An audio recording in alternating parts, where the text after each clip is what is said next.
Hey everyone, welcome to the video. Just going to show you this quick intro to get involved in this competition running on Bybit. The link is in the video description below. Please do get involved. I'm trying to build a massive crew here, CoinsKid crew. I want the community, I want the CoinsKid crew to win this because it'd be amazing. You know, there's a massive prize pool of $8 million. I think it's going to get shared out as well, which would be amazing. But it would be such a good thing for the CoinsKid crew to win this. So please do get involved, okay? The link is in the video description below. Thank you. Here's the video.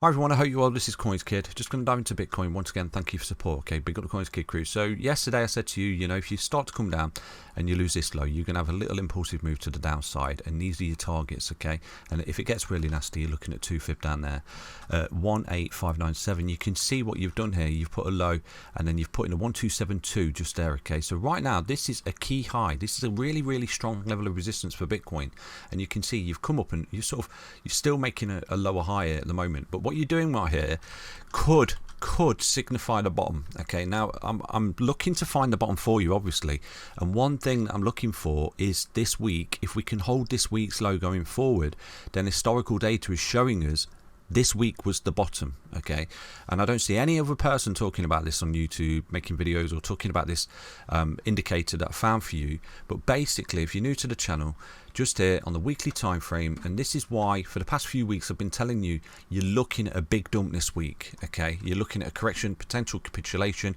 the end of this correction coming to completion, and it will be amazing if from this week we hold whatever low, whatever this wick is down here, providing we start to come up and hold this low, okay, of this week.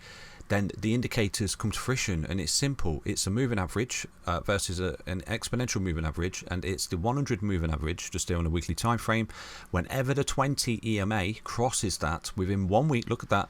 Okay, and we was talking about all the way from down there, wasn't we? And I was saying to you, when this crosses the week after, we dump, and it's a capitulation event for Bitcoin and crypto. And after that, Bitcoin never ever comes back to that. Okay, that's the end of the correction. Coupled with that, you've come down right now, and on the 200-week moving average, you're not quite finding it support at the moment. So if you do start to close below that this week, everyone will think it's really bearish, okay?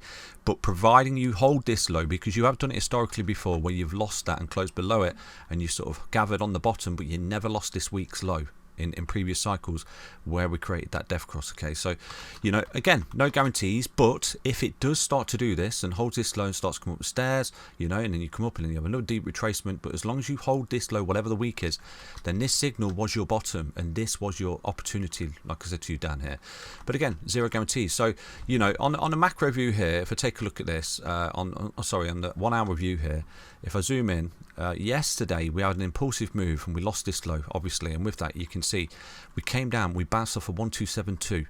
Now yesterday there was news out obviously about the interest rates, but yet Bitcoin is starting to come back up, okay, and it didn't quite fall down to these targets, these upper fib targets that are here, obviously. Now it doesn't mean that Bitcoin can't do something like this and come down and have a flash crash, because you're still in the week. Okay, we're still in the week. We've got how many days to the end of the week? Four days, I think it is. Yeah, so 3 days, 17 hours to put this low in, wherever it is, okay? But something I don't want to see going forward, which will tell us, that history is repeating here, is losing this week's wick low. Do you understand? We can come back to it, we trace, but as long as we don't start closing out below this week's wick low, that is amazing, okay? And it's obviously a possibility. Will it happen? Who knows? But it's something we're going to keep an eye on going forward, because if it does, wow, we've pegged the bottom, haven't we? Related to previous historical data here for Bitcoin. But again, there's zero guarantees, okay? But it's something people say because it's there, I'm saying it's going to do it. It's not. It's technical answers. It's support and resistance. You start cascading through support like this, you could say that would a bottom. But I said to you, if you start to come down and you retrace and you lose it, you're going to be looking at these fib targets, and that's what it is. Again, in a week's time or couple of weeks time, if we've got the wick low and you start coming down below it, you're going to have targets to the downside, impulsive moves, okay, and fib targets. But you can see right now, look at that 1272 fib target met. So what's Bitcoin doing right now? Okay, potentially what you've got here is a beautiful little double bottom on the hourly time frame. Look at that ascending triangle, W bottom. What's happening? You're breaking out, you're coming back to support, and you're looking for the continuation of this trend. So this is all tradable. I would imagine right now this is a 1618 target met off this impulsive break. Let me show you. And you can do this yourself, okay? So I can't make videos every hour for you, so I teach you everything I can. So at the minute, what we've done, we've found support on the 1272, which is amazing, okay? Fantastic, a bit of a shallow impulsive move to the downside, to be honest with you. Like I said to you, this could signify that this trend trend is running out of steam, and that could actually be your low right now, because what you're doing, you've come up into the EMAs, you've come back, made a higher low, and you're breaking out, and what you're doing right now, you're falling back to this previous resistance just there of a W double bottom pattern on the hourly time frame. Okay, so this is all tradable, like here from there to there. I would imagine you're running on the 1618. Look at that, boom, 1618. So you've ran into the 1618, which is always your minimal target, because what's happened is, this is your low, this is your high, you came back, you retraced to this low, you've held a high low, and what's happened, you've come up and you've broke this side. So this is quite impulsive. Okay, so what we need to do is obviously hold this impulsive move. We're going to get a breakout here, this potential fifth wave that's coming. I'm going to show you the target, but if we do start to break out here, this could be the wave one of a larger impulsive move, okay, and a subdivision wave within a larger move, and it could signify that this is actually your bottom, okay, for Bitcoin. But again, there's no guarantees, because this simply could be an A wave, B wave, you could have some kind of A wave, B, ABC correction back up to this high, and then you roll again, okay, and that's where you put your bottom in. So again, no guarantees, but what we're looking for is 5 waves up, 3 waves back, which is corrective to this low, and then another break. And if we get that, that signifies that you're beginning to move up the stairs impulsively here for Bitcoin, and you're beginning to retrace, okay, and this is the most important part. Like I've said to you, if we take a look on the weekly time frame here, you're really overextended from the EMAs. You're going to begin to retrace up back into these EMAs, okay, to test as key resistance, and this is all tradable, okay. So let's zoom in on the hourly time frame again.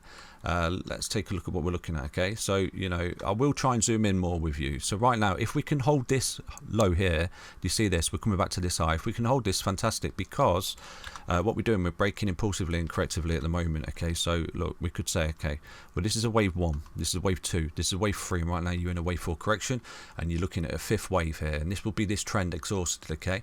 And then what happens there, you're coming for an ABC correction like this, an A, a B, a C, okay. And if we hold this low, this is a larger W double bottom pattern, reversal pattern on the larger time frame, do you understand, like the daily or something, you'll begin to see that start to form. But this could be quite impulsive and corrective, and then you'll be looking at another impulsive wave to the upside there, and it could signify that this is the bottom. So it's all about this low that we're putting right now on the 15th of June at 5 a.m. Yesterday. If we take a look at the daily, you've got a hammer candle there, which is quite a bullish candle. Do you see that? That again could signify a bottom just there for Bitcoin. But again, no guarantees. But what we do need to see going forward, week on week, is this week's low, whatever it is, even if we come up here and we start to roll again, a big dump, as long as we hold this low or this week's low, whatever it is, moving forward, amazing for Bitcoin, okay, and your lows in. So I'm trying to find a low for you, honestly I am, and we need to see 5 waves up to break out of this downwards trend that we're in, okay. And you can see, like I said to you yesterday, it's a potential big 3rd wave. You've come up in a wave for retracement, and right now you've got this 5th wave down, and the trend is sort of exhausted here. So this is a potential bottom right now. I'm not going to call it as a bottom, but it is a potential bottom, and amazing if it is, okay. But again, don't get too excited, because just here, what we do need to see for this to be an impulsive move is 5 waves, basically. So from here to here, if we hold this low, you could be looking at a trend exhaustion there, a wave 5 correction coming in at 23811. So that would be a target for me. And like I said to you, ride the wave. So you're looking at a wave 1, wave 2, wave 3, wave 4, and you're looking at a wave 5 onto the 1618 at 23811. So at that point, you could go long here with a really tight stop loss on Bybit. Your stop loss would obviously be this high. If you start to come down below that, get stopped out, because you're invalidating the count here, because you cannot come back below wave 1 in Elliott wave theory. It's a rule of thumb, okay. And if you start to invalidate that, you're gonna roll here, you're gonna take out this wave 1 high, which invalidates this scenario playing out. But if you hold this low, okay, and you start to come up, this could be a fantastic long opportunity up to the 1618, where I would close my long, okay, and at that point open a short on the 1618, because if this is impulsive, you will start to come in for some kind of ABC correction right there, okay, off that 1618 target. So if we can hold this low and break this high at 22977, then you've got an impulsive move ahead of you right now, and you are looking at something like 9.36% upside here for Bitcoin, which would be amazing, okay. Again, once again, no guarantees, and this is called trading the ranges, basically, and I will do more of this with you going forward, okay, but we do need to see Bitcoin bottom out. Take care, everyone. I hope you enjoyed that update. Stay healthy, stay strong, stay tuned. All this trading and everything can be done on Bybit. Again, don't be a degen, don't over leverage, please don't go and be life savings, okay. Take care, everyone. Back to another update on Bitcoin. Stay healthy, stay strong, stay tuned. Bye bye.